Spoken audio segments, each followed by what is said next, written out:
बांग्लादेश के खिलाफ सीरीज के लिए 15 रुकनी कौमी स्क्वाड का ऐलान। सलमान अली आगा कप्तान, फखर जमान, साइम अयूब, इब्रार अहमद, फहीम अशरफ, अहमद दानियार शामिल। हसन नवाज, हुसैन तलत, खुशदिल शाह, अब्बास अफरीदी, मोहम्मद हारिस, मोहम्मद नवाज, साहबजादा फरहान, सलमान, मिर्जा सुफियान मकीम भी स्क्वाड में का हिस्सा। 3 T20 मैचेस 20 से 24 जुलाई तक ढाका में खेले जाएंगे। सुबह में 740 इमारतें मखदूश करार। 51 इंतहाई खतरनाक इमारतों में से 11 खाली करा ली गई हैं। सीनियर सूबाई वजीर शर्जील इनाम मेमन कहते हैं दीगर इमारतों को भी खाली कराया जा रहा है। हुकूमत के लिए मुमकिन नहीं मखदूश इमारतों के तमाम वकीलों को रहाइश फराहम करे। हुकूमत दस्तयाब वसाइल में खानदानों को आर्जी मुतबादिल रहाइश दे सकती है। कराची के इलाके लियारी में बिल्डिंग गिरने का वाकया, 5 रुकनी तहकीकाती कमेटी तश्कील दे दी गई। नोटिफिकेशन जारी। कमिश्नर कराची कमेटी के चेयरमैन मुकर्रर। सानहा लियारी के बाद खस्ताहाल और मखदूश इमारतों को गिराने का हुक्म। SBC की जानिब से मसमारी का अमल शुरू। करप्ट नासिर भी सरगर्म। मुतासरीन से फ्लैट से सामान निकालने के लिए पैसों का मुतालबा किया जाने लगा।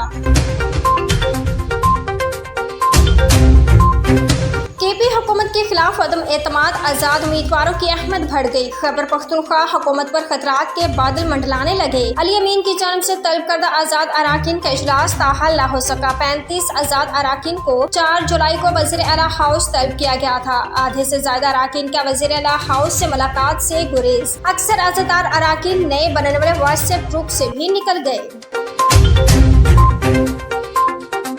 और कोटद्दू में खौफनाक हादसा। चौक सरवर शाहीन मुल्तान रोड पर ट्रेलर की मोटरसाइकिल को टक्कर। हादसे में 3 अफराद जहां बहक, 2 जख्मी। लाशों जख्मियों को अस्पताल मुंतकिल कर दिया गया।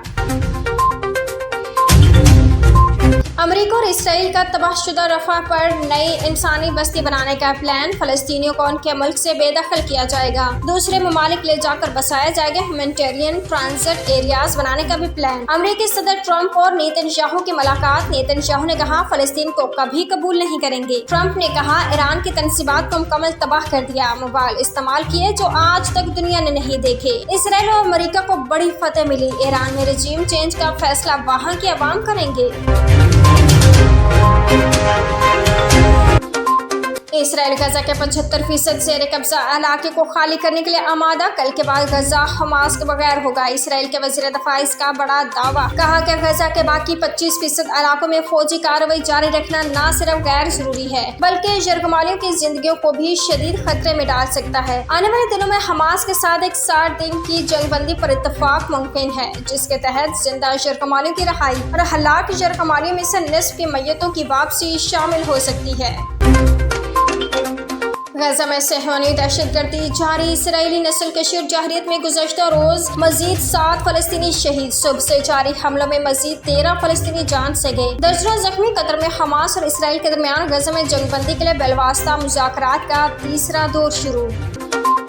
इसराइल से जंग में ईरान में शहादतों की तादाद 1000 से तजावज़ कर गई। नए आदाद शुमार के मुताबिक इसराइली हमलों में 1100 अफराद शहीद हुए। 126 खवातीन और 41 बच्चे शामिल। 5600 जख्मी हैं। ईरानी हुक्काम के मुताबिक शहीद होने वाले 1100 अफराद में से 1060 अफराद के सरकारी एजाज के साथ उनके आबाई शहरों में तदफीन कर दी गई। इसराइली हमले में ईरान के अस्करी कायदे जोहरी साइंसदानों और आम शहरियों को निशाना बनाया।